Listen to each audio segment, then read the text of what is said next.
해주세요. 네, 안녕하세요. 인터TV 리포터 유다인입니다. 오늘도 글로벌 모바일 라이브 스트리밍 플랫폼 비고 라이브를 통해 1호 라이브를 진행하려고 합니다. 두 번의 라이브 방송을 통해 조금의 시행착오가 있었는데 방송과 자책을 통해 좀 더 소통하는 방송을 만들어 보려고 합니다. 그래서 인터포폴의 두 기자님을 모셨는데요. 먼저 하프스페이스 성의자이자 롤린자 정진 기자님 모셨습니다. 안녕하세요. 아니 근데 한 번 했다고 무슨 하프스페이스의 성애자라고. 아니 롤린 시키신 분 진짜 너무 궁금해요. 누구신지 좀 지인 같거나 아니면 윤효영 기자 같은데 연락 기다리니까 좀 자수를 좀 해주시기 바라겠고요. 아니 사실 저는 롤린자란 말을 잘 몰라요. 그러니까 제가 좀 나이가 있다 보니까 좌라고 하길래 안 좋은 건 줄 알았어요. 약간 뭐 좌파 우파 이런 느낌으로 롤린자 좀 안 좋은 얘기인 줄 알았는데 좋은 얘기라면서요? 롤린자 뭐 꼬북자 뭐 이런 거 좋은 얘기라 그래가지고 아무튼 네, 뭐 안 좋은 얘기인 줄 알았는데 뭐 좋은 거라길래 뭐 나쁘지 않은 것 같고 뭐였죠 또 반모? 아무튼 요새 말 그러니까 신세대 말 신세대는 좀 어색하다 그죠? 신세대 말 많이 배워가고 있는데 아무튼 인터폴의 월드스타 정지훈 기자입니다. 두 번째 방송입니다. 네, 이번에는 새로운 기자님이시네요. 김대식 기자님 인사해주세요. 네, 안녕하세요. 인터폴의 김대식 기자입니다. 오늘 첫 방송 출연인데 오늘 월드스타인 정지훈 선배님이랑 이세원 리포터님이랑 재밌게 방송 한번 진행해 보도록 하겠습니다. 네, 그럼 이제 본격적으로 시작해 보겠습니다. 화끈한 승부와 대이변들이 연일 이어지고 있는 유로 2020인데요. 벌써 16강 일정도 얼마 남지 않았습니다. 덴마크, 이탈리아, 체코, 벨기에, 스페인, 스위스가 8강에 합류했는데요. 정준 기자님, 어떻게 된 겁니까? 포르투갈이 3대1로 승리한다고 하셨잖아요. 브루노, 호날두 달로 다 나왔잖아요. 제가 맨유 팬이라서 좀 이렇게 많이 좀 지켜봤는데 애증의 맨유 전형지 선수들이 망했고요. 근데 사실 호날두는 좋았어요. 좋았는데 문제는 리버풀 맨시티 갑자기 급발진 느낌으로. 근데 그러니까 리버풀 출신의 좋다 베르나르도 맨시티의 베르나르도 실바 좀 너무 찬스를 많이 놓쳤어요. 그러니까 기대와 달리 뭔가 찬스 메이커 역할을 해줬어야 되는데 그게 좀 아쉬움이 좀 있었고. 그러니까 조타가 사실 찬스 되게 많았잖아요. 근데 몇 경기 좀 놓쳤고 또 호날두에게 좀 패스를 많이 안 줘서 좀 호날두 열받아 하는 모습들이 좀 많이 나왔었는데 어쨌든 좀 아쉬움이 좀 있었고요. 그리고 후반에 들어온 브루노 너무 많이 뛰었어. 맨유에서 너무 혹사를 당하다 보니까 좀 유로에서 좀 힘을 못 쓰고 결국에는 탈락까지 했습니다. 그리고 펠릭스 엄청난 돈을 받고 아틀레티코 마드리드로 이적을 했잖아요. 이 선수도 후반에 나왔는데 뭐 로이킨 그러니까 맨유의 레전드죠. 로이킨이 아주 그냥 독설을 퍼붓더라고요. 나 같으면 뭐 이러면서 라떼는 뭐 이런 느낌으로 얘기를 했는데 어쨌든 아쉬움이 좀 있었고 화려했지만 실속이 없었던 그러니까 호날두의 좀 마지막 유로 대회라는 뭐 타이틀이 좀 붙었잖아요. 좀 기대가 좀 모았고 유로 좀 2연패를 하면 사실 호날두는 이제 거의 뭐 원탑이 되는 순간이었죠. 유로 2연패만 해도. 근데 그게 좀 아쉬움이 좀 있었고 그래서 왠지 한 번 더 나올 것 같아요. 아직 몸이 뭐 20대라고 하고 제가 나이가 저랑 비슷한데 몸이 저보다 10배는 좋으니까 예, 뭐 한번 더 나올 수 있을 것 같다는 생각이 좀 드는데 좀 주저앉음을 좀 패대기 쳐서 좀 분노 뭐 좀 비판을 좀 받았잖아요. 분노의 뭐 패대기인데 왠지 한 번 더 나올 것 같다라는 생각이 좀 들고 변명 마치겠습니다. 너무 변명을 많이 했네요. 네, 살짝 변명처럼 들렸습니다. 언제 한번 룰링 댄스를 진짜 추셔야 할 것 같은데요. 아무튼 이번 경기는 접수하셨으면 좋겠습니다. 아니, 근데 롤린 뭔지도 몰라요 사실. 살짝 보고는 와서 시킬까봐 좀 보고는 왔는데 전혀 모르겠고 이제 부패 얘기가 좀 나왔어요. 뭐큰 경기에 약한 것도 있다고 하는데 그래도 잘할 줄 알았죠. 메뉴에서 그렇게 잘했기 때문에 사실 이 전부터 부패가지고 호날두가 넣는다. 제가 쓴 기사예요. 부패가지고 호날두가 마무리한다 이런 기사 많이 썼었는데 좀 아쉬움이 좀 있었고요. 제로투요? 갑자기? 틀리면 제로. 아니 뭐 아는 걸 시켜야 제로투 뭔지 몰라. 저도 제로투 잘 모르겠는데. 그래도 20대 아니세요 아직은? 그래도 처음 들어보는 제로투 처음 들어봅니다. 오늘도 틀리면 호날두 콜라의 보수다. 우리보다 센스가 좀 많으신 것 같은데 아무튼 제로투 뭔지 모르겠지만 한번 배워서 만약에 한번 뭐 이따가 그냥 승부 예측할 때쯤 한번 기대를 해보도록 하겠습니다. 네, 좋습니다. 지난 방송 때 전체적인 유로 이슈에 대해서 한번 알아봤는데 이번 대회 자책골이 정말 많이 나오고 있잖아요. 저도 오늘 아침에 김대식 기자님이 쓰신 기사를 봤는데 크로아티아와 스페인의 경기에서도 황당한 자책골이 나왔더라고요. 네, 이번 대회에서 진짜 역대급으로 자책골이 많이 터지고 있습니다. 벌써 9골이 터졌는데 이게 유로 역사상 가장 많은 자책골이 터진 대회라고 합니다. 그래서 벌써부터 팬들이 자책골 선수가 득점왕을 해야 되는 거 아니냐 이런 말이 나올 정도로 많이 얘기가 되고 있고요. 또 오늘 새벽에도 좀 유료 역사에 남을 만한 자책골이 나오고 말았습니다. 이제 스페인의 우나인 시모 골키퍼가 페드리 선수의 페패스를 그냥 흘려버리는 저 게임에서도 보기 힘들 법한 그런 자책골을 기록하고 했는데 이게 찾아보니까 유로 역사에서 가장 긴 길이를 자랑하는 자책골이라 하더라고요. 그래도 스페인이 시몬 골키퍼가 자책골을 기록했지만 다른 선수들이 제 역할을 해주면서 경기를 뒤집었는데 크로아티아의 그 K리그의 자랑이라고 할 수 있는 오르샤 선수가 딱 등장해서 1골 1도움을 딱 기록해서 맞아요. 연장전까지 갔는데 결국에 이제 알바로 모라타가 제 몫을 해주면서 결국 스페인이 5대3으로 승리했습니다. 아니 푸스카스급 골이에요. 아, 제 센스 다들 좋으신데 네, 정말 뭐 멋있었어요. 멋있게 넣은 골이긴 했어요. 자책골이라고 네, 치면 푸스카스 충분히 맞을 수 있죠. 그렇죠. 네, 그렇습니다. 패스 축구의 강점이 있는 스페인에서 그런 실수가 나와서 그런지 더 놀란 것 같네요. 사실 이번 대회 득점 1위가 자책골이라는 우스갯소리도 있는데 과연 정말 그렇게 될지 궁금해지네요. 그 기자님 혹시 프랑스 스위스 경기는 보셨나요? 네, 오늘 이제 잉글랜드전 이제 대본을 제가 썼잖아요. 대본 쓰면서 좀 봤는데 재밌더라고요. 이게 유로가 이번 대 유독 골도 많이 터지고 정말 뭐 명장면 명승부가 많이 나오고 있잖아요. 좀 재밌게 봤고 사실 프랑스는 뭐 음바페, 포그바, 캉테 뭐 말도 안 되는 스쿼드를 갖고 있잖아요. 뭐 바란도 있고 뭐 워낙 좋은 선수들이 많아서 이번 대회 강력한 우승 후보다. 그러니까 2018년 월드컵에 우승을 하고 연 메이저 대 2연패가 가능하지 않냐 이런 평가가 좀 있었는데 여기서 떨어질 줄 몰랐습니다. 근데 사실 경기만 봤을 때는 저 사실 대본을 그래서 원래 쓸 때 프랑스 진출을 써놨잖아요. 연장전을 다 못 보고 대본을 그때쯤 마무리했는데 이게 거의 뒤집혔습니다. 어쨌든 돌아온 벤제마 선수가 2골을 넣으면서 승리를 좀 잡았고 포그바 우리 그바가 멋지게 그냥 아주 이것도 제대로 감아서 골을 넣었는데 세레머니가 그냥 끝난 경기여서 그 세레머니 딱 이후고 이거는 끝났구나. 이번 경기는 포그바로 인해 헤드라인이 다 나오겠다 싶었는데 이게 뭐 스위스의 저력이 좀 나오면서 결국에는 연장전에 또 승부차기까지 갔고요. 승부차기 때 사실 조금 좀 뭔가 좀 첫 번째 키커가 포그바였죠. 네. 포그바 나왔는데 표정이 안 좋더라고. 야 이거 원래 골 멋있게 넣는 사람들이 대부분 좀 실패를 많이 하잖아요. 그래서 야 이거 망했다 싶었는데 어쨌든 멋있게 넣었고 음바페 나오는데 진짜 불안하더라고. 이게 못 넣으면 그냥 끝나는 마지막 키커였기 때문에 끝나는 거였잖아요. 그래서 음바페가 좀 불안했고 뭔가 좀 자신감이 없고 좀 쩔뚝쩔뚝 거리는 코스 좋지가 않았어요. 이게 사실 좀 정말 월드클래스급 골키퍼라면 막을 수 있는 정도의 위치에 그 공이 들어왔고 결국에 실축을 하면서 그 참 잔인하더라고요. 마지막에 그 음바페의 표정을 잡아주는 카메라가 뒷모습까지 싹 이게 참 아쉬웠던 경기고 결국에는 좀 스위스가 올라갔는데 아직 뭐 두 자리는 남아 있잖아요. 근데 좀 어색해요. 뭐 스위스도 있고 덴마크도 있고 뭐 체코도 있고요. 여기서 만약 이제 스웨덴, 우크라이나, 잉글랜드 이렇게 남았는데 참 뭔가 8강 대진이 조금 뭔가 좀 어색한 경기가 됐습니다. 네, 그러면 이제 프리뷰쇼 본격적으로 시작을 해볼 텐데요. 오늘 유로 라이브에서 다룰 경기는 축구종가 잉글랜드와 전차군단 독일의 맞대결입니다. 이번 16강 대진이 나왔을 때부터 가장 많은 관심을 받던 경기 중 하나였죠. 그만큼 두 기자님의 치열한 설전도 기대가 되는데요. 기대해봐도 되겠죠? 되겠나요? 뭐 후배가 또 제가 어쨌든 회사 제가 선배잖아요.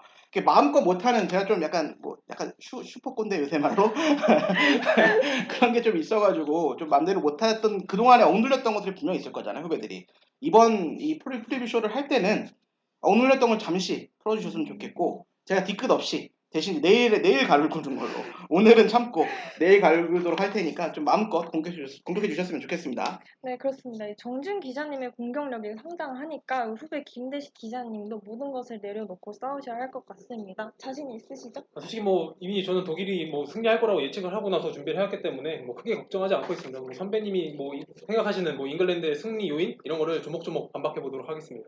질 수가 없다니까 잉글랜드가. 독일의 상황이 벌써 싸우면 안 되는데 갑자기 화가 나네. 아니요. 참으셔야 돼요. 독일이 좋지가 않아요. 독일이 물론 잉글랜드가 뭐 좀 기대치 높아서 그런 거지 충분히 조별로 잘 싸웠고 아무튼 벌써 싸우면 안 되니까 한번 해보도록 하겠습니다. 네, 좋습니다. 이번에는 정준 기자님이 잉글랜드, 김대식 기자님이 독일을 담당하시겠습니다. 네, 본격적인 시작에 앞서서 저희가 소통 방송을 이야기했잖아요. 그래서 먼저 채팅을 좀 살펴보고 이야기를 나눠보도록 하겠습니다. 네, 많이 그래도 참 많이들 달아주시더라고요. 사실 네. 저희가 라이브 방송이 처음인데 이렇게 댓글을 보면서 뭔가 하는 것도 좀 처음인 것 같아요. 요새 네이버 뭐 이런 포털도 기사들 댓글이 사라졌잖아요. 소통하는 게 너무 오랜만이에요. 그래서 좀 뭔가 좀 재밌기도 하고 좀 좋은데 뭐 잉글랜드 지금 승부차기 징크스 얘기해 주셨는데 이번 키커들이 워낙 좋아서 네. 뭐 프랑스도 졌다 모른다 뭐 많이들 나오고 있어요. 그쵸? 오랜만에 저랑 좀 의견이 통하는 분이 생겼습니다. 슈퍼스타님. 이건 독일이 이길 것 같은데 잉글랜드다. 그쵸? 몰라요?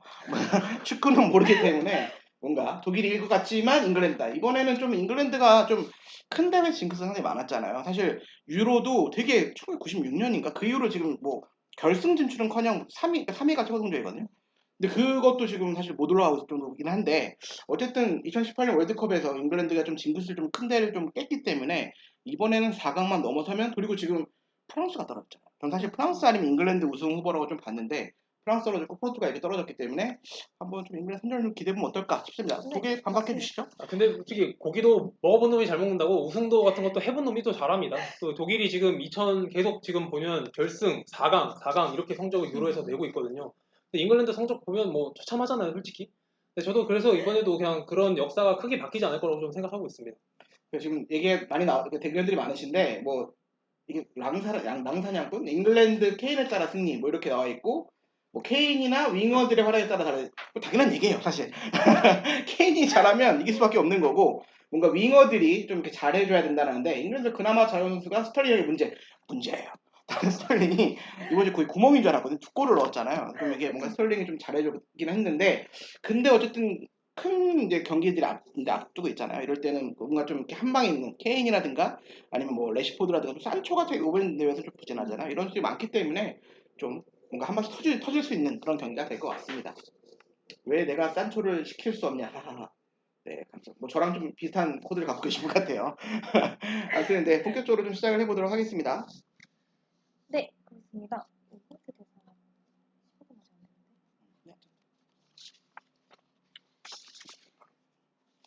네, 인터TV에서 처음 시도하는 라이브 방송입니다. 조금 미숙하더라도 재밌게 봐주시고요. 인터풋볼 인스타를 통해 유로 2020 승부 예측 이벤트를 진행하고 있다는 거 다들 알고 계시죠?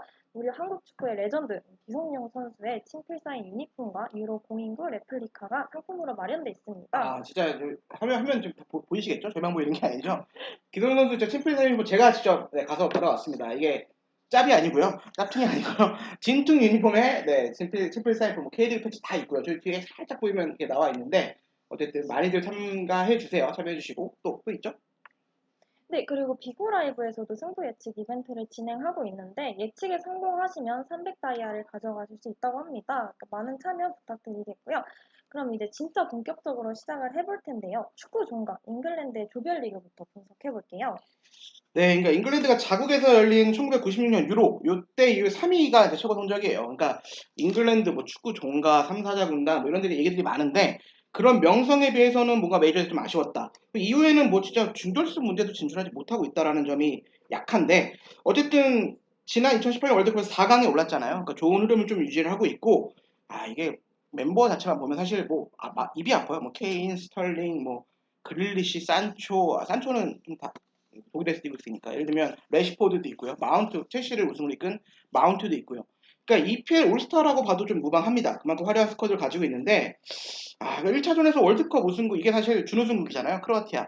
요 경기 때 조금 불안불안했죠. 근데 어쨌든 1대0으로 자협하면서 역시 이번에는 잉글랜드다 이런 얘기가 좀 나왔지만 이게 말도 안 되게 2차전에서 스코틀랜드랑 비겼어요. 저 발음이 꼬일 정도로 좀 당황했는데 0대0으로 비겼고 3차전에서는 체코를 1대0으로 간신히 승리했습니다. 그러니까 산초, 뭐 케인, 스털, 레시포드, 포든, 칼버트 레인도 사실 처음에 득점한 경기를 할 정도였잖아요. 이런 선수들을 가지고 좀 공격에 득점이 안 나왔다라는 점. 그러니까 화려한 스쿼드를 가진 잉글랜드였기 때문에 3경기에서 2골은 좀 아쉽다라는 평가가 있었고요. 물론 좀 재평가를 해야 되는 건 체코가 16강에서 네덜란드를 잡았잖아요. 그러니까 이게 쉬운 팀인 줄 알았으나 쉬운 팀이 아니었다. 뭐 이런 느낌의 좀 재평가를 해야 될 것 같고 그리고 전체적으로 좀 완벽한 경기력은 아니었습니다. 근데 다만 제가 좀 짚고 넘어가야 될 거는 이제 3경기 동안 무실점이었다라는 점. 요게 좀 짚고 넘어갈 수 있을 것 같습니다. 네, 축구 종가 잉글랜드는 조별리그에서 살짝 불안함이 있었네요. 손흥민 선수의 팀 동료인 해리 케인의 부진도 예사롭지 않은데요. 과연 16강에서는 어떤 모습을 보여줄지 기대가 되네요. 그럼 이제 전차 군단 독일의 차례입니다. 죽음의 F조를 간신히 통과했죠. 어땠나요? 마지막 이제 헝가리와의 경기에서 이제 독일이 고전하면서 좀 극적으로 조별리그를 통과했지만 사실 이제 저는 독일이 조별리그 자체를 통과한 것만으로도 좀 높이 평가하는 입장입니다. 그러니까 잉글랜드와 속했던 뭐 D조를 무시하는 건 아닙니다만 독일이 속한 이번 F조는 정말 유로 역사를 봐도 정말 역대급 죽음의 조였거든요. 뭐 유로 2016 우승팀인 포르투갈, 그다음에 2018 러시아 월드컵 프랑스, 우승 후보 세 팀이 모인 이런 조에서 헝가리조차 경기력이 상당히 좋았습니다. 그런 조에서 조 2위를 통과했다는 건 저는 그것만 자체로도 상당히 독일을 좀 높이 평가해야 되지 않을까 생각하고 있습니다. 네, 그렇습니다. 앞서 포르투갈을 언급을 해주셔서 하나 짚고 넘어가자면 벨기에와 포르투갈 경기에 이벤트 당첨자가 뒤에 나오고 있을 텐데요. 나오고 있나요? 네, 이게 지금 15분마다 이게 뭔가 리프레시가 돼야 되는 상황이어서 발표를 좀 갑자기 해야 되는데, 네, 네, 그렇습니다. 나왔죠. 네, 나왔네요. 네, 인터티비와 비고 라이브가 함께하는 이벤트죠. 지금 시청하고 있는 비고 라이브의 메인 배너 유로 2020 라이브 프리뷰쇼 배너를 누르시면 승부 예측하고 300다이아도 가져가실 수 있으니 많은 참여 부탁드립니다. 네, 당첨자는 요 밑에나 위에 있죠. 위에 이렇게 네, 위에 하면 나오고 될 있는 것 같고요. 것 같습니다. 뭐 책 읽어주는 방송이다라고 브라운 토미님이 말씀해 주셨는데 책을 읽진 않고 선물도 많이 드리고 뭐 이러는 방송이니까 좀 귀엽고 재밌게 좀 봐주셨으면 좋겠습니다. 네, 그렇습니다. 아까 앞서 독일을 언급해 주셨는데 독일 정말 죽음의 조에서 극적으로 살아남았습니다. 근데 제가 아까 보니까 죽음의 조에서 올라온 포르투갈과 프랑스가 16강에서 차례로 조기 탈락하면서 진짜 죽음의 조가 아니냐는 이야기도 그렇죠. 있더라고요. 네. 네, 독일은 과연 이 징크스를 피해갈 수 있을지 궁금하네요. 그럼 정준 기자님, 독일의 조별리그 어떻게 보셨나요? 사실 뭐 독일이 조금의 조였던 건 사실 맞아요. 거기서 좀 살아남은 것도 사실 다행이라고 좀 얘기를 해야 될 것 같은데, 그러니까 브라질 월드컵에서 좀 우승을 차지한 레브 감독이 세대 교체를 선언을 했단 말이에요. 그러니까 밀러라든가 뭐 훈멜스라든가 보아탱이라든가 이런 선수들을 과감하게 제외를 했고, 그러나 스페인 그런 경기에서 대패를 당하는 등 좋지가 않았습니다. 근데 두 선수 모두 좀 복귀를 했죠. 예를 들면 훈멜스 선수나 밀러가 이제 복귀를 했는데, 좀 뭔가 세대 교체가 됐다라고도 말하기 좀 어렵고, 그렇다고 뭔가 역동적인 팀도 아니고 뭔가 좀 이도저도 아닌 팀이 된 느낌입니다. 좋게 얘기하면 친구 조화. 맞아요. 친구 조화인데 어디론가 조화롭지 못한 팀이 됐고, 물론 독일은 이제 토너먼트 강자잖아요. 항상 우승 후보지만 지난 월드컵 기억나시죠? 우리나라에게 우리 대한민국에게 2대0으로 졌던, 제가 그때 러시아 월드컵 때 현장에 있었어요. 그래서 제가 그때 카잔에도 있었는데 그때 기억을 떠올리면 뭔가 좀 흐름이 좋지 않다. 그리고 그때 참 토너먼트에 골을 먹고 졌던 기억이 있잖아요. 그래서 상당히 좀 저한테는 가장 역사적인 순간 중에 하나인데, 어제 독일이 그 이후부터 이렇게 뭔가 흐름이 좋지 않고 세계 초를 했지만 실패를 했고, 그러니까 조별리그에서 좀 이렇게 좋지는 않았습니다. 어쨌든 좀 뭔가 약해졌다. 좀 예전에 전차군단이 좀 녹슬지 않았냐 이런 평가를 좀 해야 될 것 같고, 독일은 포르투갈에만 강한 팀 아닌가요? 네, 독일 죽음의 조를 뚫고 나니 죽었다라는 이야기도 있는데 센스가 있으시네요. 어, 네. 한번 지켜봐야 할 것 같습니다. 네, 역시 기자계 디스왕 정준 기자님 디스왕. 다운 논평이었고요. 이제 시작부터 벌써 독일을 물어뜯고 계십니다. 뜯을 게 많아요. 아주 독일은 많습니다. 아주 많습니다. 잉글랜드도 많습니다. 그럼 또 후배가 질 수 없죠. 잉글랜드의 조별리그 혹시 약점 발견하셨나요? 뭐 약점은 좀 나중에 천천히 말씀드릴 것 같은데 솔직히 저는 이런 말씀 참 드리기 쉽지 않은데 잉글랜드랑 과연 독일이 조별리그 편성이 과연 바뀌었으면 과연 잉글랜드가 16강에 진출했을까? 라는 솔직히 생각들이 들 정도로 좀 많이 잉글랜드가 부진하지 않았나 이런 생각을 하면 솔직히 저도 대회를 앞두기 전에 잉글랜드에게 정말 기대 많이 했고 뭐 해리케인 말씀드린 해리케인 뭐 정말 좋은 선수들 많잖아요. 근데 막상 대회를 돌아가니까 전혀 성적이 좋지도 않고 경기력도 너무 좋지 않았고 과연 상대적으로 전력이 떨어지는 체코, 크로아티아, 뭐 스코틀랜드와 한 조에서도 조금 힘들게 진출했는데 과연 포르투갈, 프랑스 같은 우승 후보 상대로는 제가 보기엔 잉글랜드는 아마 조금 이기지도 못하지 않았을까 저는 이렇게 생각해서 어떻게 생각하실지 잘 모르겠네요. 논리가 약하네요. 논리가 좀 부족한 것 같지만 어쨌든 네. 뭐 아직 이제 시작 단계니까 더 물고 뜯어봐야겠죠. 네, 그렇습니다. 벌써부터 치열하네요. 선배가 뭐가 없습니다. 건방진 친구예요.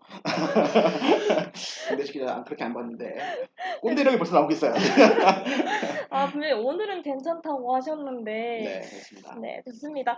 이제 두 팀의 전술을 분석하기 전에 다시 채팅을 좀 보고 이야기를 해볼까 하는데요. 혹시 두 기자님의 의견에 동의하지 않거나 궁금하신 게 있다면 언제든지 채팅으로 남겨주세요. 저희가 놓치지 않고 답변해드리겠습니다. 네, 지금 뭐 댓글도 보니까 가온님 뭐 경기를 보여주는 줄 알고 들어오셨다라는 분들도 많으신데 좀 그래 보이죠, 썸네일이 뭔가. 경기를 보여주는 건 아니고 오늘 경기는 새벽 1시에 경기가 열리고요. 저희는 프리뷰를 가지고 라이브 쇼로 직접 방송하는 겁니다. 뭐 프리뷰지라고 정확히 말씀해 주시면 감사합니다. 아주 제 스타일이에요. 댓글이 저희가 해줄 말을 해주면 참 좋아요. 고맙잖아요. 그래서 어쨌든 뭐 스포츠 수능 나온다, 뭐 전략 이런 거 다 얘기를 해드릴 거고요. 오늘은 좀 뭐 공격, 뭐 중원, 수비, 그러니까 좀 여러분들이 보시기 어느 팀이 좀 이길 것 같다라는 걸 좀 예측하기 좀 쉽게 하기 위해서 저희가 뭐 전문적인 기자들 둘이 나와서 뭐 좀 재밌게 그리고 좀 깊게 이렇게 좀 한 시간 동안 좀 분석을 해보려고 하니까 프리뷰니까 네. 그러니까 그 라이브 방송이 아닙니다. 프리뷰니까 좀 즐겁게 봐주셨으면 좋겠습니다. 네, 좋습니다. 다 됐을까요? 네, 뭐 추가로 더 말씀하시죠. 읽고 싶으신 거 없으시죠? 네, 네. 좋습니다. 조별리그를 살펴봤으니 이제 전술과 선수단을 분석해 보려고 합니다. 사실 화려한 스쿼드를 자랑하지만 조합이 살짝 아쉬운 3사자 군단 잉글랜드 먼저 알아보겠습니다. 일단 스쿼드부터 볼게요. 사실 정말 화려해요. 해리 케인, 제이든 산초, 라임 스털링, 필 포든, 마커스 레시포드까지 사실 공격진은 거의 EPL 올스타라고 봐도 무방하거든요. 그러니까 점점 우리 유다 리포터가 좀 축구를 잘 알고 있는 거 알아지는 거 축자랄이 좀 되고 있는 것 같은데 진짜 EPL 올스타예요. 산초만 이제 분데스리가에서 그쵸. 뛰는 선수잖아요. 산초 빼고는 뭐 케인, 스털링, 발음 되게 좋았는데 이번에 포든, 레시포드 뭐 이런 선수들이 있어요. 그러니까 각 팀에서 거의 에이스급의 선수들이 대거 포진되는 팀이고요. 어쨌든 케인, 스털링, 레시포드, 포든, 그러니까 리피에서 뛴 선수만 좀 볼게요. 칼버트 르인이 지난 시즌에서 리그에서 득점을 합치면 무려 69골입니다. 그러니까 뭐 엄청난 득점을 만들었다. 물론 이제 반론을 제기할 수 있어요. 야, 근데 조별리그 두 골밖에 못 넣어? 뭐 이럴 수는 있으나 어쨌든 리그에서 69골을 만들었다라는 점, 맨유의 에이스 레시포드와 에버튼의 골잡이 칼버트 르인이 지금 후보라는 점. 그러니까 참 이게 그 정도로 화려하다라고 볼 수 있을 것 같고요. 공격진의 네임밸류만 보면 지금 유로에서 가장 강한 팀이 잉글랜드 아니냐 이런 평가가 나올 수 있습니다. 그러나 이제 케인이 부진한 선수 스털링이 좀 두 골 넣고 있는데 아까 그런 댓글이 있었잖아요. 스털링만 잘합니다 갑자기. 모두가 예상하지 못했는데 뭐 그런 게 좀 있는데 케인은 좀 언제 터져도 이상한 선수가 아니죠. 뭔가 케인 같은 경우에는 EPL 득점왕과 도움왕을 동시에 탔던 역사적인 선수란 말이죠. 그러니까 물론 좀 부상도 있었고 뭔가 좀 체력적인 문제도 있겠지만 이제 세 경기 예열 잘했잖아요. 이제 중요할 때 터지면 또 역시 케인이다. 그리고 뭐 최근에 스페인도 가면 모라타가 터졌잖아요. 누가 터질 줄 알았어 모라타가. 케인은 이미 터질 수 있는 만한 선수이기 때문에 터질 때가 됐다라고 생각이 좀 들어지고 있고 어쨌든 조합의 문제, 컨디션의 문제가 여전히 남아있긴 합니다. 그럼에도 언제든 한 방에 터질 수 있는 공격진이고 케인을 뺄 수 있는 감독이 있을까요? 그만큼 케인은 정말 절대적인 선수고 이 공격진을 가지고 조합만 잘하면 충분히 독일의 그런 좀 약간 노쇠하던 수비진은 쉽게 그냥 뭐 툭탐 들어가고 툭탐 들어가 이렇게 될 수 있을 정도의 공격진을 가졌다고 생각이 듭니다. 네, 역시 축구는 선수들의 네임 밸류보다도 이 조합이 중요한 것 같아요. 맨유와 이적설이 나오고 있는 제이든 산초마저 주전을 꿰차고 있지 못할 정도니까요. 근데 독일 역시 만만치 않을 것 같습니다. 뭐 네임밸류나 이런 면에서는 뭐 잉글랜드가 더 독일보다 지금 좋다고 저도 생각하는데 근데 솔직히 독일 공격진도 어디 내다도 밀리지 않습니다. 지금 뭐 독일 인정할 건 저도 인정하는 게 솔직히 소속팀에서의 경기력은 잉글랜드 선수들이 더 좋았습니다. 근데 하지만 이제 막상 대회에서 유로를 진행하다 보면 큰 차이가 별로 없거든요. 독일이 더 공격력도 훨씬 더 좋았고 잉글랜드 뭐 해리케인 이런 선수도 있지만 단 두 골밖에 못 넣고 스털링 선수 솔직히 가장 부진할 거라고 걱정했던 스털링 선수가 단 두 골밖에 못 넣고 있는 이런 실정이라서요. 물론 독일 선수들도 뭐 사내를 제외한 사내가 너무 좋지 않고 그 외에 뭐 그나브리 선수도 조금 아직 경기력이 올라오지 않는 건 사실이나 그래도 어느 정도 다 제 몫은 해주고 있다고 저는 그렇게 보고 있고 그리고 저는 지금 그 챔피언스리그 결승전에서도 그 결승골을 터뜨렸던 하베르츠 선수 경기력이 최근에 많이 올라오고 있어서 이번 경기에서도 또 한번 또 활약을 해주지 않을까 저는 이렇게 생각하고 있습니다. 독일이 뭐 잘했죠. 독일에서 또 터졌는데 잉글랜드 그렇게 얘기하시잖아요. 스털링이 안 터질 줄 알았던 스털링이 터졌다. 그럼 이제 터질 선수만 남았다는 얘기예요. 긍정적으로 생각하면 초긍정적으로 생각하면 터질 선수들이 많이 남았다. 뭐 글리시, 레시포드도 있고 그리고 그러니까 독일과 물론 갑자기 또 대결을 갑자기 하게 되는데 독일 물론 좋지만 후반에 나와서 뭔가를 흐름을 바꿀 선수가 좀 독일이 좀 부족해 보여요. 그래서 전체적인 축구는 90분이잖아요. 전반만 딱 끝나는 게 아니기 때문에 90분을 봤을 때는 뭐 충분히 좀 뭔가 반전 카드는 좀 잉글랜드가 많다 이런 생각이 좀 들고 영국은 개개인만 돋보인다라고 하시는데 뭐 개개인이 돋보여야 팀도 살 수 있어요. 개개인이 잘해야 팀도 사는 거기 때문에 어쨌든 그런 조합이 좀 중요할 것 같다라는 생각이 듭니다. 잉글랜드 최대의 적은 자만심이다. 자만심 할 정도는 아니에요. 잉글랜드가 사실. 잉글랜드가 지금 무슨 그런 지금 전력은 아니죠. 네, 그 정도 위치는 아닐 것 같고 뭐 여러 가지 얘기가 나오는데 또 진행하시죠. 네, 그렇습니다. 독일에는 골 넣는 것 빼고 다 잘한다는 공격수 티모 베르너가 있고 챔피언스리그 결승골의 주인공인 하베르츠도 있습니다. 역시 독일도 만만치 않네요. 그러나 중원은 독일이 더 강하다면서요? 근데 선수 몇몇만 보면 독일이 중원 정말 강력합니다. 뭐 바이른 미넨에서 핵심 선수들도 정말 많고 그 외에도 각 소속팀에서 정말 활약해주는 선수들이 많은데 근데 솔직히 말하면 과연 유로 예선에서 유로 조별리그에서 기대만큼의 경기력을 선보였냐? 솔직히 저도 독일을 응원하고 있지만 경기력이 조금 아쉬웠거든요. 특히 지금 레브 감독은 토니 크루 선수와 일카이 gün도간 선수를 중원에 두고 있는데 두 선수의 호흡이 조금 잘 안 맞지 않는 너무 색깔이 비슷한 선수들이 정말 공존하고 있는 느낌이라서 근데 차라리 좀 고레츠카 선수를 조금 과감히 선발로 기용했으면 하는 바람이 있거든요. 또 어떻게 될지 모르겠는 게 지금 김도환 선수가 지난 헝가리 경기에서 좀 부상을 당하면서 이번 경기에서 출장 못한다는 얘기가 있습니다. 그래서 레브 감독이 어쩔 수 없이 좀 고레츠카를 선발로 써야 되지 않을까라는 생각했는데 저는 고레츠카 선수가 선발로 들어온다면 오히려 좀 더 공격적인 역할을 보여주면서 잉글랜드 중원이 조금 단단하게 하지만 충분히 고레츠카도 뭐 데클런 라이스나 뭐 필립스 같은 선수들 뚫어낼 수 있거든요. 조금 기대하고 있습니다. 네, 독일이 토너먼트에서 좋은 성적을 내는 이유는 역시 중원이 강해서인 것 같습니다. 잉글랜드의 중원 하면 사실 과거 스램제라고 불리는 스콜스, 램파드, 제라드가 생각이 나는데요. 이번에도 강한가요? 좀 억지로 맞추자면 스램제 시절 물론 또 엄청난 그때 향수가 있었잖아요. 뭐 스램제, 베커 뭐 이런 선수들이 있었을 시절인데 좀 억지로 맞추자면 스램제의 후계자가 다 있습니다. 여기서 스램자로 뭐 스콜스, 램파드, 제라드인데 뭐 이 정도는 다들 아실 것 같고 그러니까 제라드가 좀 직접 자신의 후계자로 찍은 바로 지금 화면에 나오고 있는데 핸더슨이 있고요. 리버풀에서는 주장 완장까지 물려받으면서 대표팀과 소속팀에서 뭔가 제라드의 확실한 후계자라고 불리고 있습니다. 그리고 램파드의 후계자는 챔피언스리그를 우승으로 이끈 바로 마운트 선수가 있습니다. 물론 스타일이나 이게 좀 억지라고 얘기했잖아요. 완벽하게 맞진 않아요. 좀 억지로 맞추자면 아마 첼시고 또 골도 잘 넣고 창의성이 있다라는 점에서 램파드의 후계자는 마운트가 있지 않나 이런 생각이 좀 듭니다. 스콜스의 후계자로 요게 진짜 억지인데 글리시나 뭐 벨링엄 정도가 좀 꼽히고 있어요. 그러니까 스타일이 아주 유사하진 않지만 어쨌든 글리시는 뭔가 좀 측면 플레이가 좀 가능한 플레이메이커고요. 벨링엄은 공수 모두가 가능한 중앙 밀드필더 이렇게 볼 수 있을 것 같습니다. 여기 캐릭의 후계자로는 라이스나 필립스 등 좋은 수비형 빌드가 나왔다라는 점에서 잉글랜드가 물론 스램제 시절도 좋지 않았어 성적이. 그러니까 그 월드클래스 미드필더 3명 가지고 좋지 않았던 이유는 수비적인 역할을 해줄 선수가 좀 부족했다라는 평가가 있었는데 이번에는 라이스나 필립스 같은 수비형 미드필더가 있기 때문에 좀 좋은 모습을 좀 보일 수 있을 것 같고 지금 뭐 댓글에 보면은 뭐 스램제로 우승을 못했다 실이 없다라고 하시는데 스램제가 없어요 이제 괜찮아요.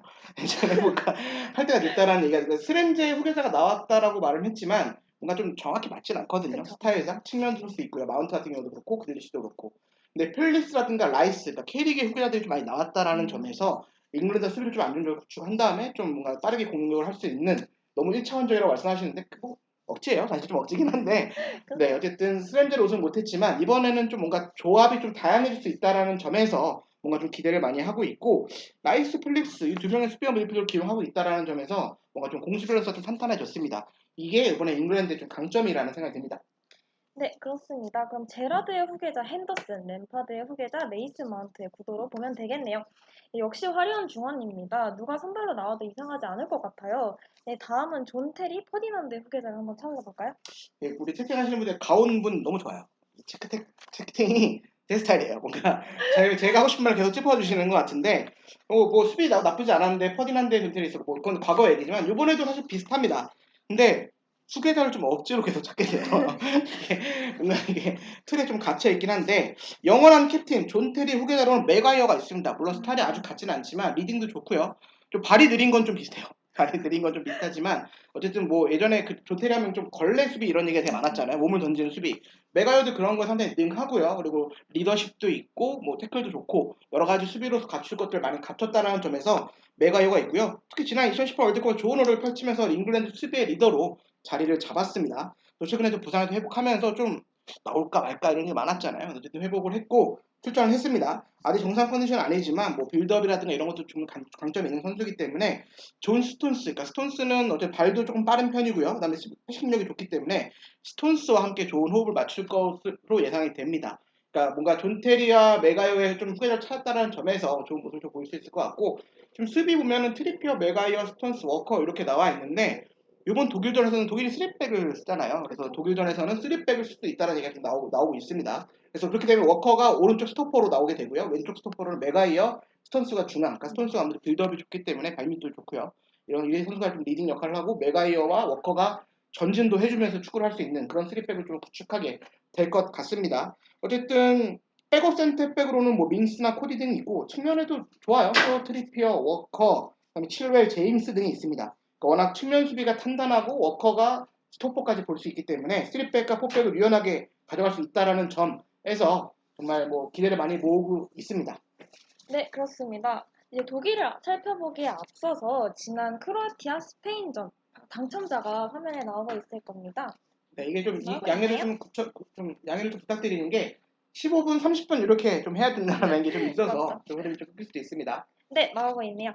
인터TV와 비고라이브가 함께 진행하고 있는 이벤트죠. 지금 시청하고 있는 비고라이브 앱 메인 배너 유로 2020 라이브 프리뷰쇼 배너를 누르시면 승부 예측하고 300다이아 가져가실 수 있으니 많은 참여 부탁드리겠습니다. 네, 다시 이야기로 돌아와 보자면 수비의 리더 해리 맥과이어가 부상에서 복귀한 것이 되게 긍정적인 부분이 될 것 같아요. 네, 이제 독일을 알아봐야 하는데 그 베테랑 수비수들이 눈에 띄네요.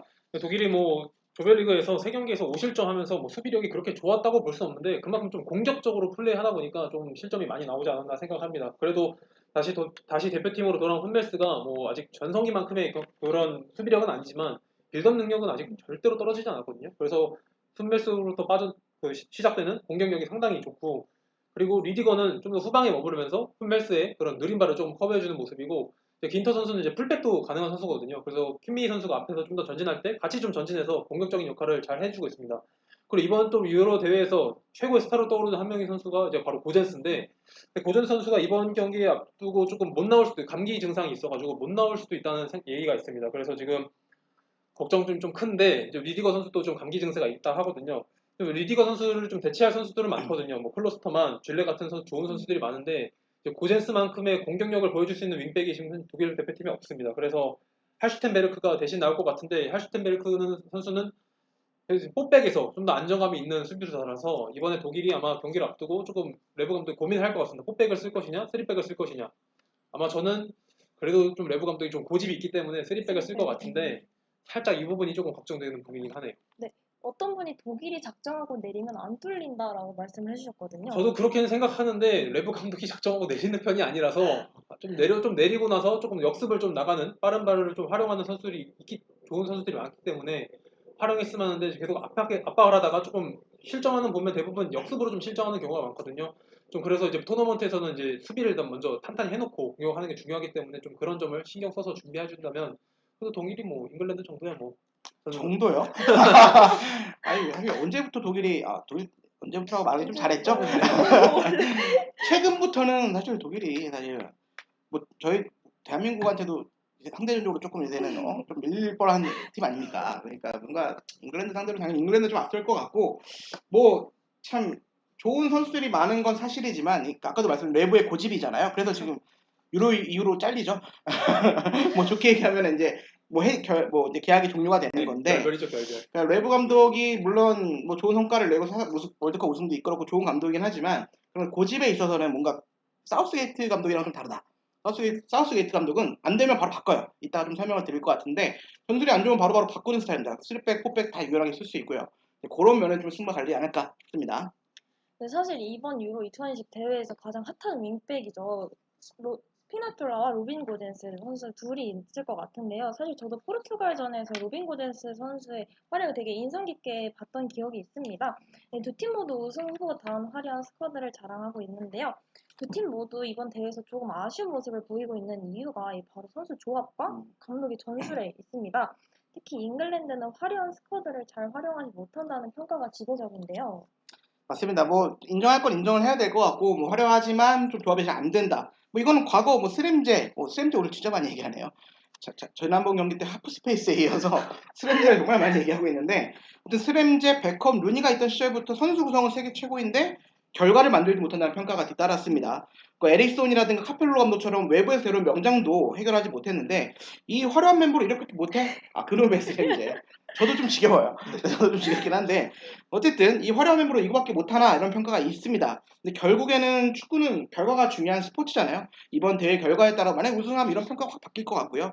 어쨌든 사우스게이트 감독이 이제 재계약이 얘기가 나오는 좋은 평가를 받는 이유는 전술의 다양성입니다. 아까도 제가 말씀드리려고 했던 건데 상대에 따라 3백이나 4백 뭐 이렇게 다 자유롭게 오갈 수 있고 제가 좀 짚어드릴게요. 크로아티아 1차전에서는 중원 싸움의 우위를 점하기 위해서 4-3-3 포메이션을 사용했습니다. 그러니까 3명의 미드필더를 활용해서 좀 중원에서 좀 이기고자 하는 좀 점유를 하고 좀 압박을 하고 이런 축구를 좀 펼쳤고요. 스콜랜드와 2차전에서는 0대0으로 비겼잖아요. 그러니까 경기력이 좋지 않으면서 바로 4-2-3-1로 변화를 줬습니다. 그러니까 그만큼 전술적인 유연함이 있다라는 얘기가 될 것 같고 말들이 많았어요. 왜 그릴리시 왜 안 쓰냐, 산초 왜 안 쓰냐 이런 얘기가 많았는데 그릴리시 바로 썼습니다.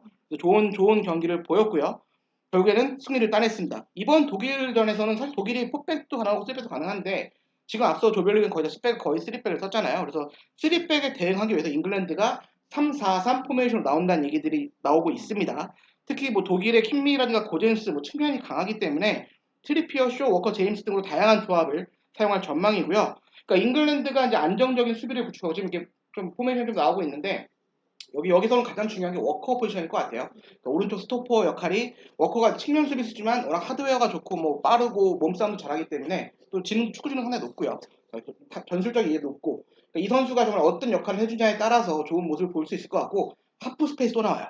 하프 스페이스가 요 자리가 워커나 메가이어 있는 자리에서 엄청난 좀 자리에 싸움이 될 것 같은데 요 자리에 워커 메가이어가 있다라는 점에서 독일을 좀 봉쇄할 수 있을 것 같고 포르투갈이 그 하프 스페이스를 못 막아서 졌잖아요. 그러니까 이제 잉글랜드는 좀 다르다. 뭐 제임스라든가 트리피어라든가 뭐 아니면은 뭐 쇼라든가 이런 선수들이 나왔을 때 좀 라인을 좀 내려주면 충분히 공간을 안 줄 수 있다는 생각이 들고 그만큼 좀 전술적인 지략 대결도 좀 기대가 되는 이번에 잉글랜드와 독일전입니다. 네, 맞습니다. 근데 사실 독일은 전방 공격수 자리에 문제가 있어서 제로톱 전술을 사용하기도 한다는데 어떤가요? 이게 가장 걱정거리죠. 이제 독일이 지금 9번 스트라이커 역할을 해줄 수 있는 선수가 있긴 한데 그 선수들이 대부분 좀 경기력이 좋지 않거나 신뢰를 받지 못하고 있습니다. 뭐 아시다시피 뭐 많은 분들 아시겠지만 베르너 선수는 첼시를 이적한 뒤 골 결정력이 너무 안 좋아서 지금 주전에서 좀 밀려나고 있고 폴란트 선수가 모나코에서는 좋은 활약을 보여줬는데 레브 감독이 또 살짝 고집을 부리면서 좀 많이 시간을 주지 않고 있어요. 대신 이제 그나버리 선수가 제로톱으로 나오고 있는데 이게 그나버리 선수 아시다시피 윙어 스타일의 선수다 보니까 전형적인 스트라이커 유형처럼 가만히 있는 게 아니라 계속 활발하게 움직여주면서 계속 다른 선수들이랑 스위칭을 하거든요. 근데 이 스위칭을 할 때 이제 하베르츠나 밀러 선수가 대부분 같이 움직여주는데 이 세 명의 호흡은 상당히 괜찮은 편입니다. 특히 밀러랑 하베르츠가 워낙 공간 자체를 잘 찾다 보니까 상대 수비를 좀 해집어 놓는 그런 역할에서는 상당히 잘 해주고 있고 또 이 세 명의 선수가 상대 수비를 중앙으로도 모였을 때 이제 고젠스나 킴미가 측면으로 넓게 벌려줘서 공격적인 역할을 잘 보여주고 있기 때문에 메가이어 선수가 이제 아마 선발로 나올 것 같은데 제가 보기엔 메가이어 선수가 확실히 발은 느리거든요. 근데 이제 그나브리나 하베르츠 이런 밀러 뭐 그다음에 킴미 같은 그런 선수 공간 이해도 좋고 발이 빠른 선수이기 때문에 혹시 이런 16강 같은 경우에서는 한 번의 실수가 치명적인 결과로 이어질 때가 많기 때문에 저는 메가이어 선수의 뒷공간을 살짝 잉글랜드가 조심해야 되지 않을까. 또 아니면 또 독일이 역으로 또 많이 이용해야 되지 않을까 이렇게 생각하고 있습니다. 네, 좋습니다. 그러면 이제 잠시 쉬어가면서 두 팀의 전술에 대한 우리 소중한 시청자분들의 질문을 좀 받아볼까 하는데요. 정준 기자님 뭐 읽어볼 만한 게 있을까요? 우리 소중한 가오님 계속 해주고 계셔가지고 뭐 밀러가 잘해줘야 한다, 뭐 조율 받쳐줘야 된다 얘기가 많은데 그렇죠? 밀러가 지금 복귀를 해서 잘해주고 있어요. 근데 물론 포인트는 없지만 좀 잘해주고 있기 때문에 밀러가 좀 살아나야 나브리라든가 하베르츠 이런 선수들이 좀 어린 선수들이 좀 살아날 것 같고 밀러가 어쨌든 연결고리 역할을 잘해주잖아요. 또 독일 분데스리가에서는 도움에서 가장 최적화된 선수니까 이런 선수들이 좀 찔러줬을 때 공간 연주자라는 별명이 있으니까 공간을 연주하고 뭔가 창의적인 패스를 만들었을 때 승산이 있을 것 같고 아까 뭐 메가이어 자리 계속 얘기했지만 메가이어가 뭐 발이 느린 건 사실이지만 메뉴에서 그렇게 뭐 발 빠른 수비수와 호흡을 맞췄을 때 크게 문제는 없었거든요. 그 워커라든가 스톤스가 좀 많이 스위퍼처럼 내려올 거예요. 그때 메가이어가 뚫리면 스톤스가 좀 공간을 좀 커버하는 역할들을 좀 해줄 것 같은데 어쨌든 네 뭐 정말 재밌는 대결이 될 것 같아요. 전술적으로 봤을 때는. 그리고 베르너 지금 골 넣는 법을 잊었다고 말씀해 주셨는데 뭐 틀린 말은 아닌데 이제 베르너 선수가 나올 때 확실히 좀 효과는 있을 것 같습니다. 베르너 선수가 워낙 빠르다 보니까 그럼 잉글랜드가 수비진이 전진하기 쉽지 않거든요. 그럼 간격이 벌어질 수 있고 간격이 벌어지면 당연히 체력적으로 많이 힘들어질 거고 그런 걸 좀 독일이 또 잘 이용한다면 충분히 계속 점유율 자체는 확실히 좀 잡고 경기를 운영하는 게 쉽게 운영할 수 있지 않을까 저는 이렇게 생각하고 있습니다. 아니 골 넣는 것만 안 시키면 된대요. 아, 그래서 안 돼요? 이게 공격수한테 뭘 시켜야 되는 거야? 네, 베르너나 하베르츠는 사실 잉글랜드에서 뛰고 있잖아요. 그러니까 지금 웨가이어든가 워커라든가 스톤스와 많이 맞붙었던 상대일 거예요. 그렇게 되면은 사실 공격이 만약에 많이 맞붙으면 어디가 유리한데 수비가 좀 더 유리합니다. 왜냐하면 이 선수의 패턴을 좀 더 알기 때문에 물론 수비는 한 번만 뚫려도 문제가 되지만 뭔가 공격수의 패턴을 잘 알고 이 선수가 어디를 제친다, 어디로 패스를 준다 이런 걸 잘 알았을 때는 수비가 조금 더 유리해지거든요.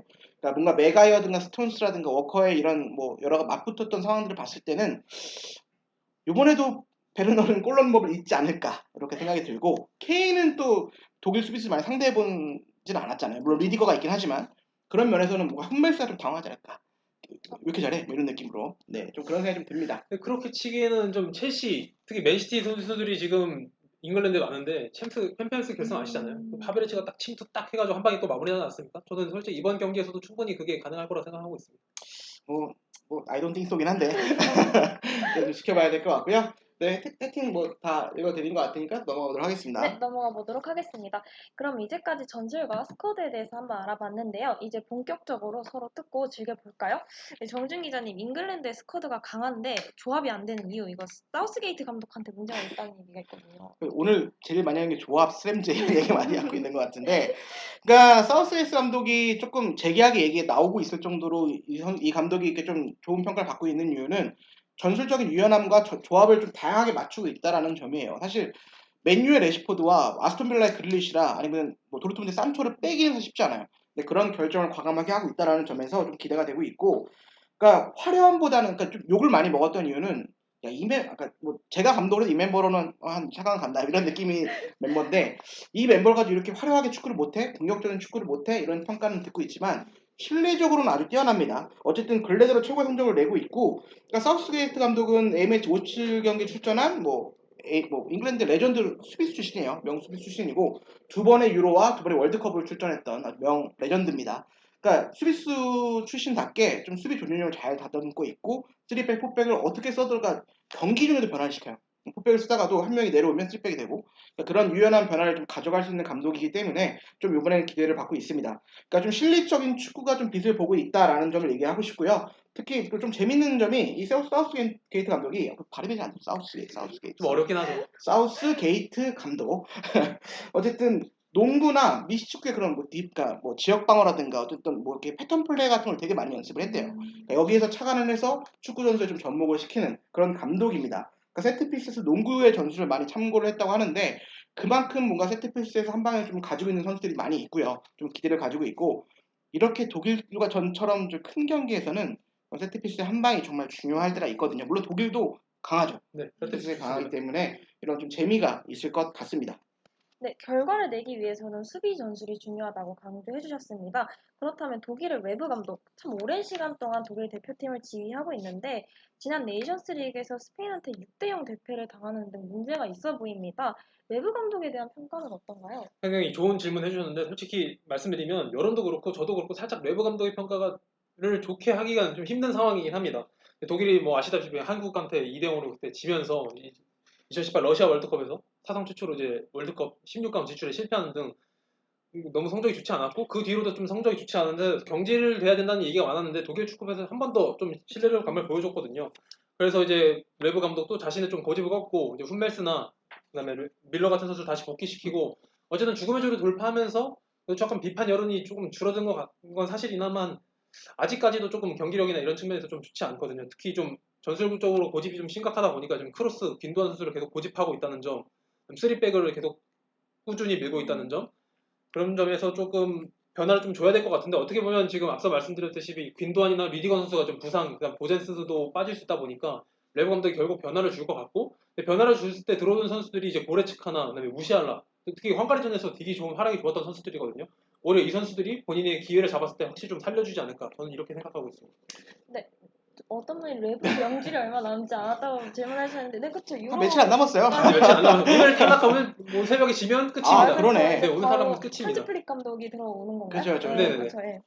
레브의 명줄은 이틀 남았습니다. 이틀도 아니구나. 하루 남았구나. 이틀까진 가야죠. 경기 날짜까지 있으니까 한국 시간으로 이틀 남았습니다. 레브의 명줄은 제가 자신 있게 더 올라가지 못할 거기 때문에 레브의 명줄은 얼마 안 남은 것 같고 뭐 14년에 포스가 안 나온다라고 얘기를 하시는데 이게 오래오래 맞는 게 좋은 점은 물론 건 팀을 잘 구성한다는 점도 있겠지만 이게 매너리즘에 빠질 수 있는 것 같아요. 한 팀을 오래 만든다는 것 자체가 그래서 좀 변화를 줄 때가 온 것 같고 어쨌든 레브의 명줄은 오늘까지인 걸로. 내일까지인 걸로. 내일까지? 네, 한국 시간 내일까지인 걸로 하겠습니다. 네, 15년 동안 맡았던 독일 감독 대표직이 어떻게 마무리가 될지 집중되고 있네요. 이 두 감독의 지략 대결도 정말 흥미로울 것 같습니다. 네, 이전에 이벤트 설명 잠깐 또 해주고 가시죠. 그럴까요? 어느새 또 45분이 됐습니다. 네, 좋습니다. 현재 인터TV와 비고라이브와 함께하는 이벤트가 진행되고 있습니다. 지금 시청하고 있는 비고라이브 앱 메인 배너 유로 2020 라이브 프리뷰쇼 배너를 누르시면 승부 예측하고 300다이아 가져갈 수 있으니 많은 참여 부탁드립니다. 네, 그리고 인터풋볼 인스타그램에서 기성용 유니폼을 잡아라 이런 이벤트도 하고 있나 봐요. 네, 제가 계속 말씀드리고 있는데 네, 후회시합니다. 생색 내고 있습니다. 제가 직접 가서 사인 받고 패치 다 붙이고 등번호 다 붙이고 풀 마킹이 되어 있는 유니폼에 사인이 친필 사인이 돼 있습니다. 뭐 그냥 한국 축구의 레전드잖아요. 또 2018년 월드컵에도 출전했던 선수고요. 그러니까 좀 많은 좀 기대를 좀 가지고 참여를 좀 많이 해주셨으면 좋겠습니다. 네, 이런저런 이벤트 많이 진행하고 있으니까 관심 부탁드리겠습니다. 네, 다시 본론으로 들어오면요. 두 감독의 지략 대결도 정말 흥미로울 것 같다고 말씀을 드렸는데 사실 두 팀 모두 전력이 강해서 약점이 사실 쉽게 보이진 않거든요. 근데 정준 기자님, 독일의 약점은 어디서? 완전 쉽게 보여요. 아, 정말요? 일단은 이게 축구를 하면 보통 이렇게 뼈대라인 척추 라인이 되게 중요하다고 하잖아요. 그러니까 최전방, 뭐 중앙 미드필더, 센터백, 뭐 골문까지 이게 척추 라인이라고 보통 얘기를 하는데 최전방과 최후방이 좀 불안. 물론 골문은 독일이 잉글랜드를 유일하게 압승할 수 있는 딱 포지션 하나는 골키퍼 자리입니다. 거기는 뭐 반박 불가잖아요. 뭐 노이어가 있기 때문에 뭐 또 이벤트 설명해야 되나요? 네, 뭐 뒤에 뭐 당첨도 나와 있으니까 좀 보시면 될 것 같고 노이어가 있기 때문에 골키퍼 자리는 조금 불안하긴 한데 뭔가 좀 잉글랜드를 질 수 있는 상황이긴 하지만 최전방과 최후방 그러니까 최전방 공격수와 센터백 자리는 잉글랜드의 정말 압승이라고 볼 수 있을 것 같습니다. 그러니까 이번 대회를 가지고 세대 교체를 과감하게 선언했지만 일단 결과가 좋지 않았고요. 그러니까 대표 중에 좀 밀러와 홈멜스 복귀했습니다. 그러나 좀 아쉬웠어요. 그러니까 척추라인을 두 선수가 이루고 있는데 홈멜스가 특히 뭐 프랑스전에서는 자책골도 그러니까 허용했을 정도로 좀 아쉬웠고 뭔가 잉글랜드 입장에서는 민첩성과 속도가 떨어진 홈멜스의 뒷공간을 노리는 게 가장 중요할 것 같고요. 여기 독일은 그러니까 홈멜스가 사실은 예전에는 물론 뭐 완성형 센터백 이런 얘기가 들었지만 빌드업 좋고 몸싸움 좋고 근데 보니까 느려졌어요.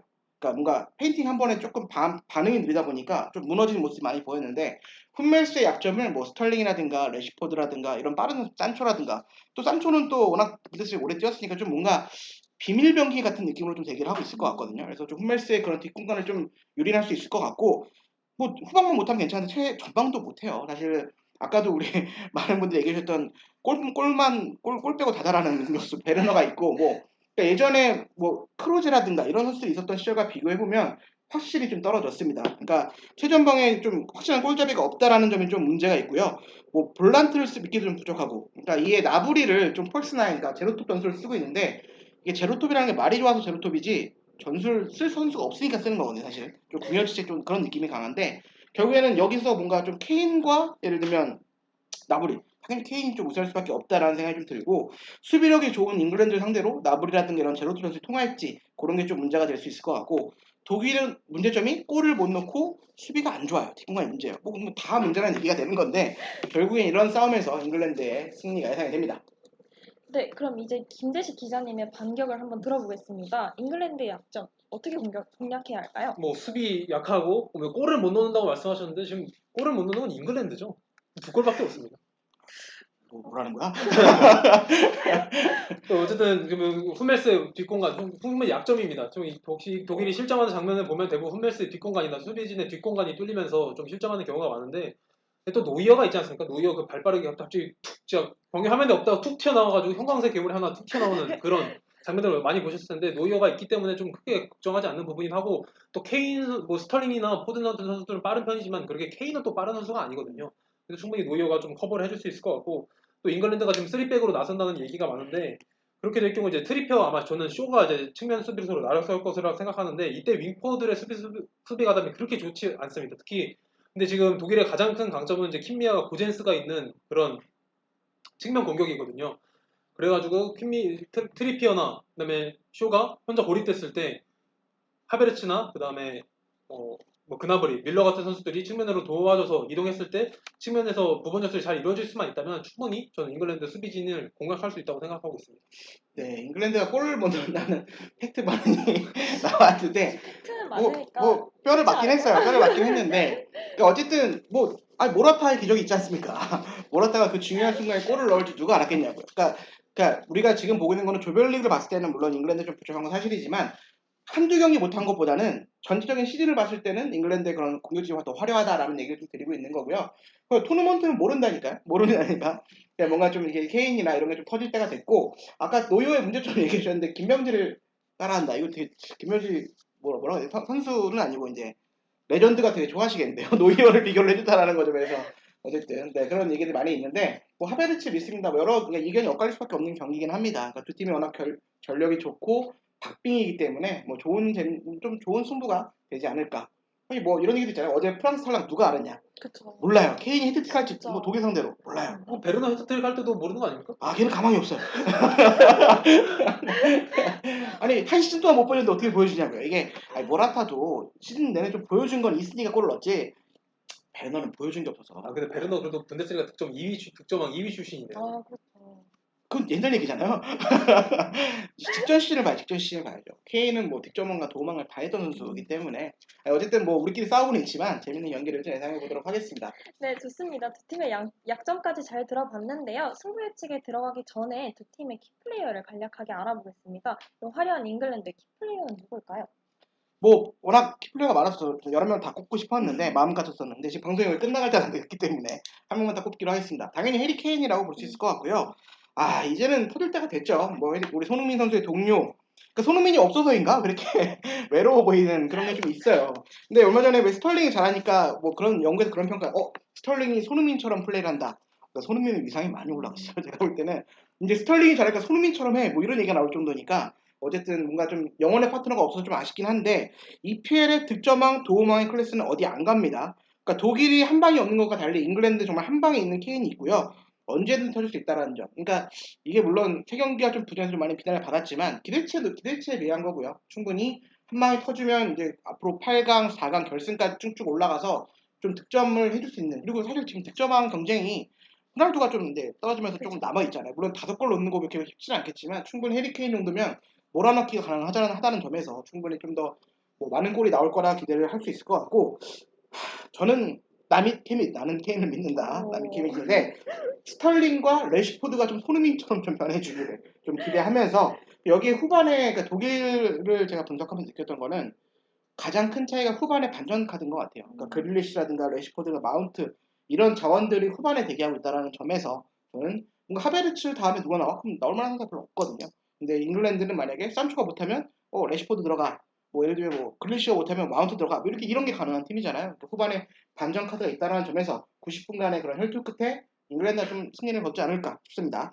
네, 정준 기자님은 해리 케인을 뽑아주셨습니다. 김대식 기자님, 독일의 키플레이어는 누구인가요? 저는 토마스 밀러를 선택하고 싶은데 이제 좀 오래된 얘기, 11년 된 이야기긴 한데 이제 토마스 밀러가 세상에 이름 알렸던 경기가 바로 2010 남아공 월드컵에서 잉글랜드를 상대로 멀티골을 넣었을 때입니다. 그때 고기도 먹어본 놈이 잘 먹듯이 이제 골도 넣어본 놈이 잘 먹는다고 또 잉글랜드도 잡아본 놈이 또 잘 잡지 않겠습니까? 또 메가이거나 이제 스턴스가 이제 그 공간을 노출할 때가 많거든요. 이제 밀러가 또 공간 연주자라는 별명답게 그 공간을 살짝 파고들면서 아주 좋은 모습 보여줄 거라 생각하고 또 밀러가 있고 없고 독일의 국대 경기력의 차이가 좀 컸거든요. 근데 이제 경기력 밀러가 투입 세스를 보면 이제 밀러가 그냥 가만히 있는 게 아니라 계속 움직여주면서 선수들한테 계속 위치도 정해줍니다. 이쪽으로 침투해라, 저쪽으로 침투해라. 그런 이제 살짝 그라운드에 사령관 같은 딱 지휘관도 역할도 보여주면서 잉글랜드를 충분히 밀러가 잡아내지 않을까 생각하고 있습니다. 네, 댓글 보면 근데 뭐 흥민이 보고 싶을 때 저도 보고 싶어요. 뭐 스털링 너무 못함. 케인이 진짜 핵심이고 케인이 진짜 핵심일 수밖에 없고요.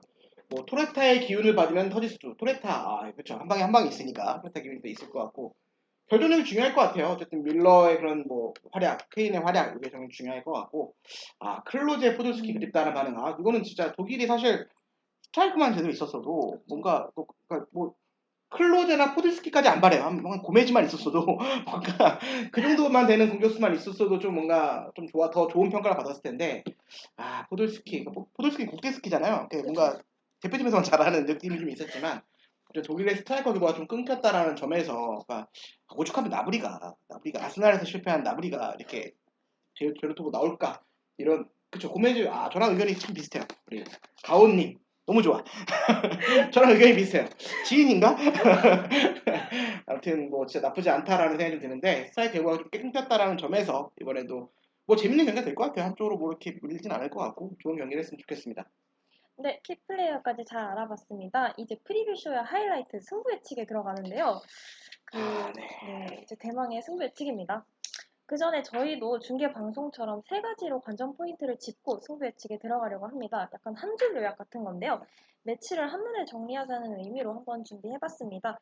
두 기자님 모두 세 가지 관전 포인트를 한 줄로 요약해주세요. 잉글랜드부터 갈까요? 네, 보통 이렇게 방송 뭐 하기 나오기 전에 뭐 해설자들이 나와서 그런 약간 그런 거 따라 했어요. 뭐 앞에 무패 이어갈까 뭐 이런 느낌인데 잉글랜드 일단 세 개로 좀 요약을 해보겠습니다. A매치 10경기 무패 이어갈까 지금 현재 8승 1무 기록이거든요. 그러니까 10경기 무패를 좀 이어갈 수 있을지. 그리고 지금 누누이 얘기했던 케인이 나오는데 EPL 득점왕, 도움왕 케인 부활할까? 뭐 가능하다고 봅니다. 어쨌든 잉글랜드 9년 만에 유로 8강, 유로 8강 간 지도 좀 이제 좀 됐어요. 그래서 8강이 좀 진출이 가능할지. 그리고 이 경기의 관전 포인트는 8강이지만 결승에 진출할 수 있을까 최초로. 그러니까 그거까지 좀 기대를 해보면서 관전 포인트 마치겠습니다. 네, 정준 기자님께서 잉글랜드의 세 가지 관전 포인트를 이야기해 주셨습니다. 대식 기자님, 독일은요? 레브 감독 이제 주축 선수들의 부상을 어떻게 좀 공백을 채울까 그런 점이 좀 많이 기대가 되고 있고요. 이제 퀸던 선수 머리 부상, 그다음에 로빈 고네스랑 리디거가 좀 감기 증세로 경기에 출전할 수 없다는 점에서 이 선수들의 공백을 어떻게 채울 것인지를 좀 잘 지켜보면 재밌을 것 같고요. 그리고 또 이제 부진한 선수 두 명이죠. 지금 그나브리와 사네가 이제는 터질 때가 됐는데 케인 선수처럼 이번 경기에서는 좀 터져줘야 이제 제 몫을 그래도 해줬다라는 얘기를 들을 수 있을 것 같고. 근데 또 독일이 사우스게임트 감독에게 또 악목을 재현시킬 수도 있습니다. 이게 언제적 얘기냐면 이제 1996년 유로가 잉글랜드가 유로에서 4강 갔을 때 얘기인데 이제 웸블리에서 독일과 잉글랜드가 4강에서 맞붙었는데 그때 또 승부차게 갔었는데 사우스게이트 감독이 실축하면서 이제 잉글랜드가 탈락하는 그런 경기가 있었거든요. 충분히 이번에도 또 웸블리에서 열리거든요. 이번에도 그래서 충분히 그 악몽을 또 재현시킬 수 있을 거라고 저는 생각하고 있습니다. 왜 좀 관전 포인트가 부정적이냐 반응이 있는데 그동안 못해서 그래요. 그죠?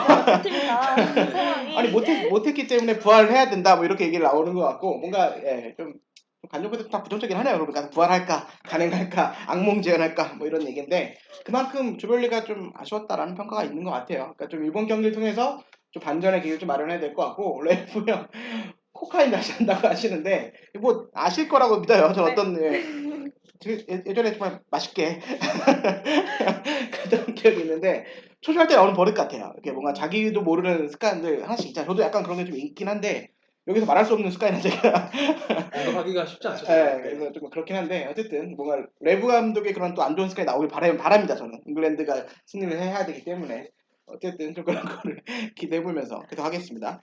네, 이제 마지막 승부 예측입니다. 두 팀의 상대 전적은 독일 기준 15승 3무 13패로 독일이 근소한 우위를 점하고 있는데요.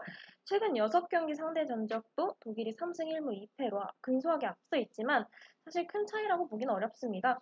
최근 3년 안에 맞대결은 없었고요. 그렇기 때문에 승부 예측이 더 궁금해지는데요. 이번에는 김대식 기자님이 먼저 승부 예측 한번 해주세요. 네, 뭐 화면에도 나오고 있지만 전 당연히 뭐 독일의 승리라고 보고 있습니다. 좀 두 팀 모두 솔직히 냉정히 말해서 조별리그에서 보여줬던 모습이 기대 이하인 것도 사실이지만 이번 또 유로대회 특징 중 하나가 득점이 정말 많이 터지고 있거든요. 이게 화력적 양상으로 펼쳐질 경우에 독일이 잉글랜드에 밀릴 이유가 없습니다. 뭐 잉글랜드가 좋은 선수들이 많다고 하지만 지금 당장 3경기 2골밖에 없고 독일은 죽음의 조에서도 골을 굉장히 많이 넣거든요. 그리고 또 승부차기로 갈 가능성도 있다고 보는데 뭐 승부차기 아까 말씀하셨듯이 노이어랑 픽포드 아무리 픽포드가 좋은 골키퍼로 하지만 뭐 노이어의 절대적인 우세라서 또 잉글랜드가 또 전통적으로 또 승부차기에 약하지 않습니까? 충분히 저는 승부차기에 가도 독일이 우세할 거라고 생각하고 있습니다. 네, 사실 독일 담당이셔서 답은 정해져 있었지만 승리할 거라고 보시는 이유까지 잘 설명해 주셨습니다.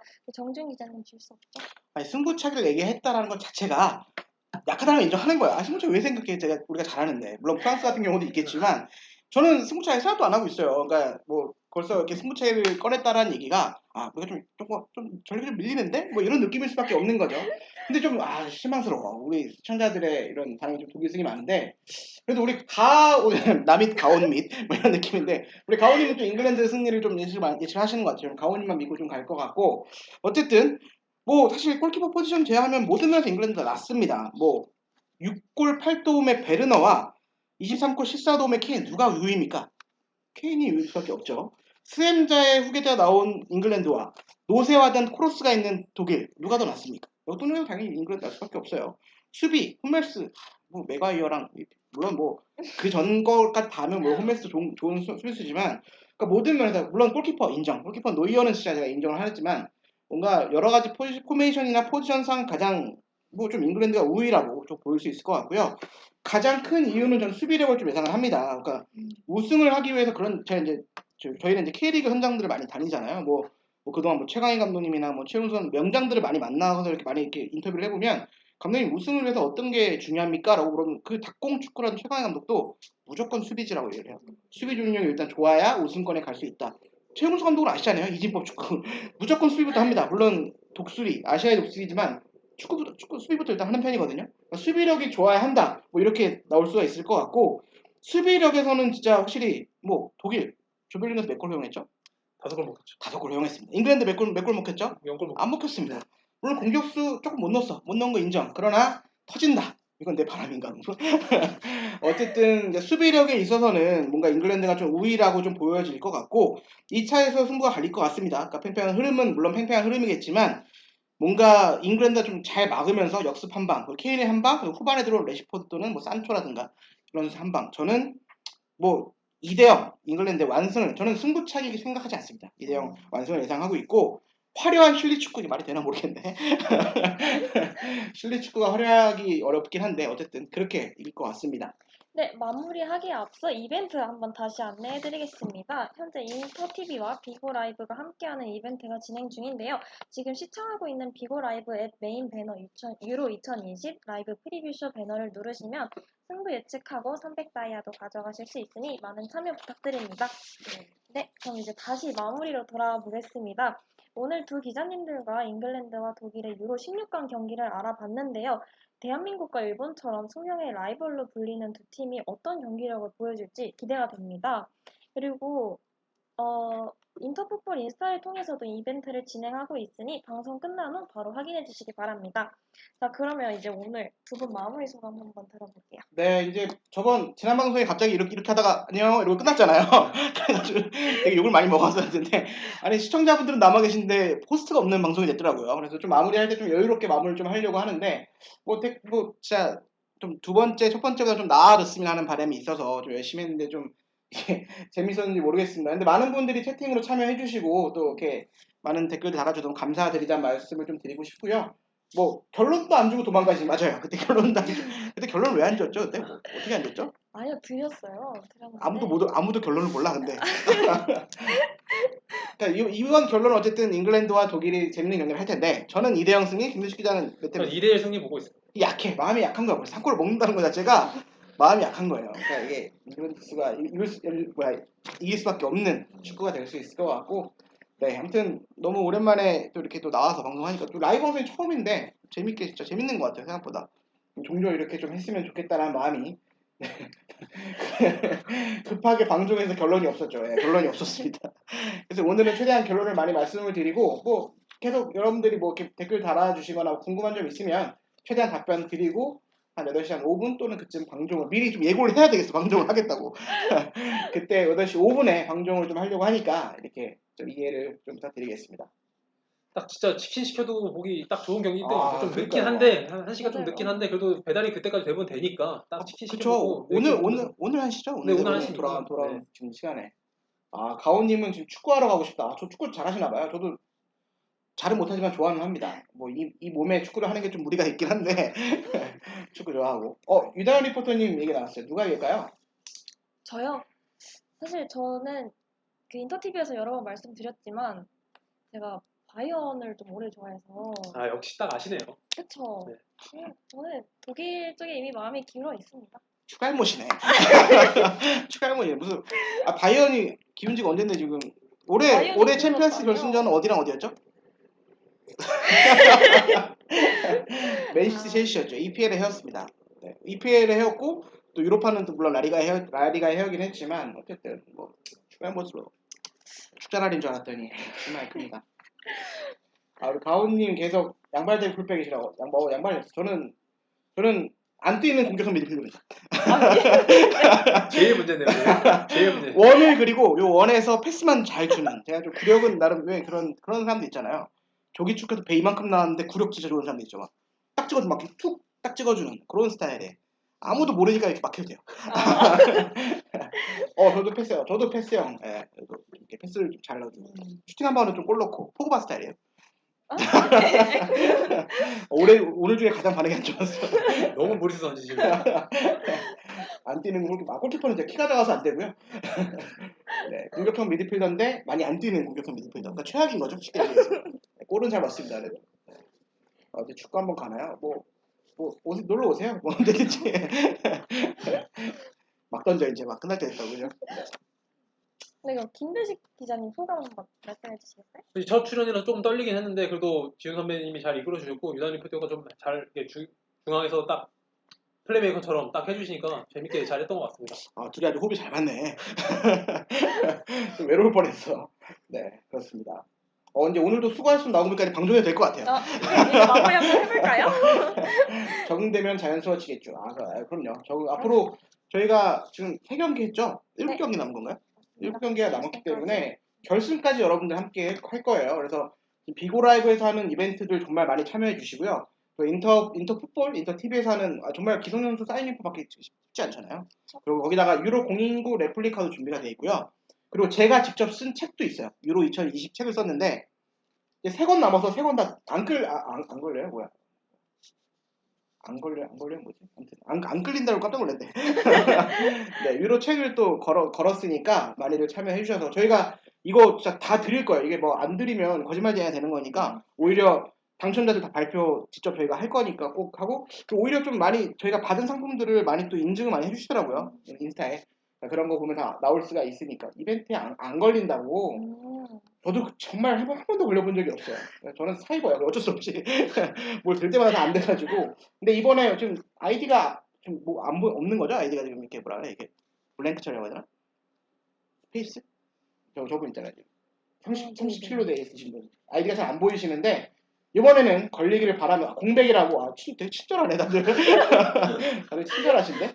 네, 기성용 선수는 한 명이죠. 근데 유로 029 레플리카도 2개인가 있고 책도 6권 총 9개예요. 9경기에 맞춰서 9개를 걸었기 때문에 한 경기당 하나씩은 다 드릴 거니까 여러분들 많이 참여해 주시고 안 걸린다고 하신 분 이건 주식도 눈간을 부리면 안 되니까 그건 좀 어렵고 좀 당첨되기를 기원하면서 마치도록 하겠습니다. 네, 좋습니다. 이제 다음 유로 라이브는 7월 1일 목요일 저녁에 돌아옵니다. 유로 2028강 첫 번째 경기로 돌아오는데요. 많은 관심 부탁드리겠습니다. 그럼 그때 뵙겠습니다. 감사합니다. 다음에 봬요.